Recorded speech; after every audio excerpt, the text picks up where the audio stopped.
Your 30s are a decade where money seems to fly out the door. Whether it's buying a home, having kids, getting married, or just trying to enjoy your life, you can feel financially stretched. And as someone currently in my 30s, I've thought a lot about the financial milestones that we should be hitting to set ourselves up for success by the time we hit our 40s. So whether you're in your 20s and planning ahead, in your 30s and trying to stay on track, or in your 40s and wondering if you made the right moves, this video is for you.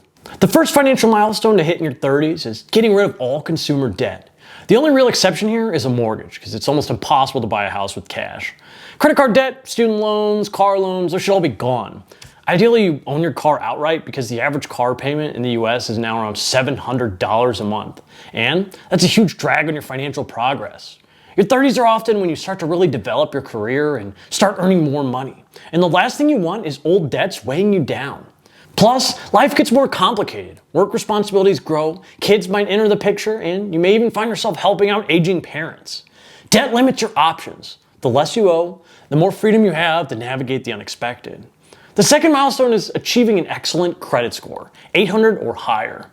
Having a strong credit score means lower interest rates on loans, whether that's a mortgage, refinancing, or even car insurance premiums. And this can make a substantial difference. Given the current interest rates, a person with an 800 credit score might get a mortgage rate of around 7%. On a $400,000 loan, they'd be paying around $560,000 in interest over 30 years. Someone with a slightly worse credit might get an 8%, and they'd end up paying $657,000 in interest, which is a $100,000 difference for the same house just because of credit score. Getting a high score is simple. Pay your bills on time, keep your credit card balances low, and avoid unnecessary hard inquiries. Now, missing even one payment can drop your score by 100 points or more, so you have to stay on top of it. And don't close out any old accounts or credit cards, because that'll affect the average age of your credit line and it'll lower your score. Now, if you're the type of person who just can't be trusted with a credit card, you can get a card that you only use for gas, because you're not going to go buy extra gas. You're just going to fill up your tank each time. And if that doesn't work and you just can't be trusted with that at all because you accidentally spend it on other things, you can get one of those new fancy debit cards that technically acts as a credit card, but it pays off the balance immediately. So you can only spend money that you have, but it'll help build your credit. The third milestone is having a long-term financial plan. By the time you're in your 30s, you've probably started thinking more seriously about the future. But having a clear roadmap is what will set you apart financially. A strong plan covers 4 major areas: budgeting, retirement, estate planning, and taxes. Budgeting is the foundation.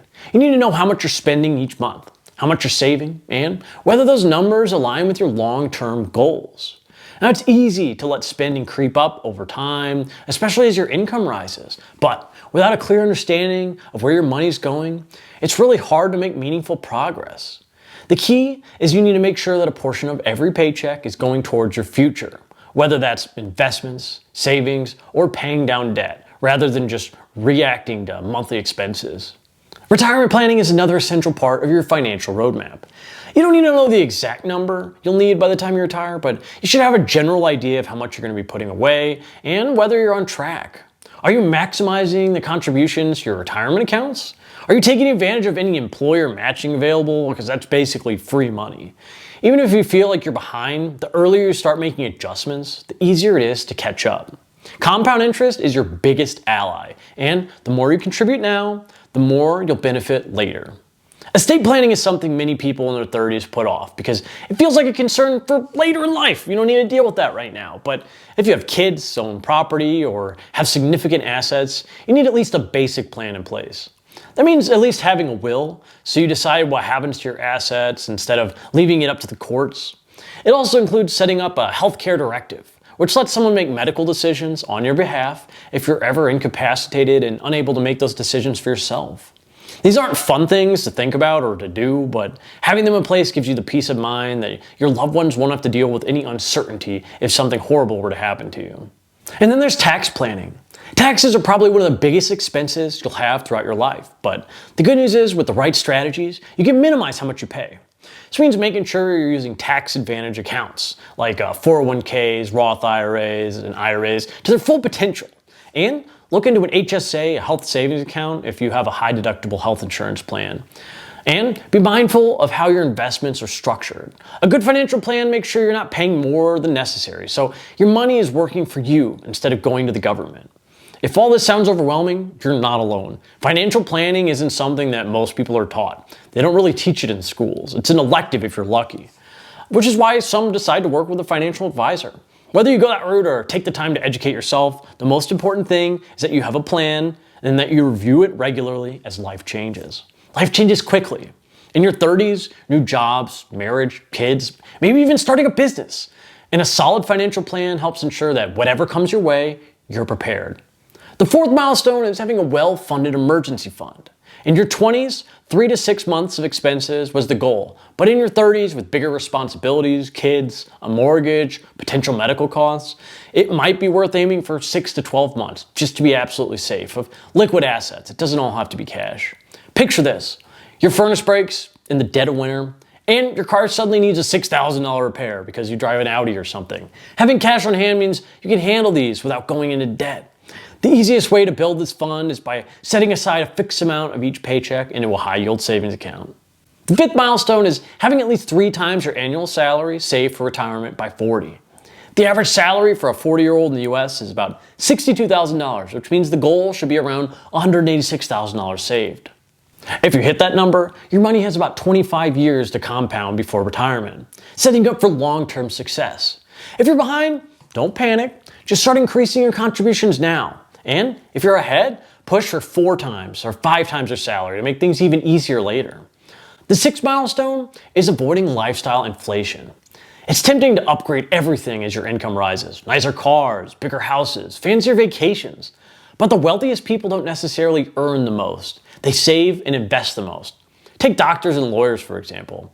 They make great salaries, but many struggle financially with crippling debt because they feel the pressure to keep up with peers in terms of cars and homes and private schools for their kids. Meanwhile, the people who quietly build wealth are the ones who keep their spending in check while their incomes rises. A good rule of thumb is every time you get a raise, pretend you only got half. Increase your lifestyle a bit, but put the rest towards investments. The seventh milestone is having an estate plan. Now, this isn't about age, it's about responsibility. If you have kids or assets, you should have basic documents in place, have a will, and healthcare directive. It doesn't have to be complicated. You can use an online service, print it out a will, and get it notarized at a UPS store. If you have more complex needs, a lawyer might be a better choice. Either way, having something in place is far better than leaving everything up to state law and dealing with the courts. The eighth milestone is health. This might not seem like a financial goal, but trust me, it is. Healthcare costs are one of the biggest expenses people face later in life. By prioritizing fitness, nutrition, and sleep now, you set yourself up for fewer medical bills in the future, and you'll be happier and you'll live longer. Now, I noticed this personally. In my 20s, I could jump into a workout, no warm-up, no problem. Now, I definitely feel it when I don't stretch first and I hit the weights. Prioritizing exercise and weightlifting, eating healthier, and getting enough sleep all add up over time. The ninth milestone is starting a 529 plan if you have kids or plan to. These accounts let you invest for educational expenses with tax benefits. You can even open up one before you have kids and change the beneficiary later. The money grows tax-free, and withdrawals for educational costs are tax-free too. Plus, many states offer tax deductions for contributions. If your child doesn't use it, you can roll it into another child or even use it for your own education. And finally, the 10th milestone, building a second income stream. By the time you're 40, having an additional source of income outside of your main job can be life-changing. This could be investing in dividend stocks, rental properties, a side business, or even just freelancing in your spare time, if you have any. The goal is to create your income that isn't tied to your 9-to-5 job, giving you more financial security and options in the future. Some of the wealthiest people I know aren't just earning from one paycheck. They've set up multiple ways to bring in money each month. Even an extra $500 a month from a side business can make a huge difference in your long-term finances. So those are the 10 financial milestones to hit before 40. Let me know in the comments below. Are you on track for these? Are you ahead of schedule? Or are there some that you need to work on? If you enjoyed this video, please give it a like and subscribe for the YouTube overlords. Thank you so much for watching, and I'll see you next time.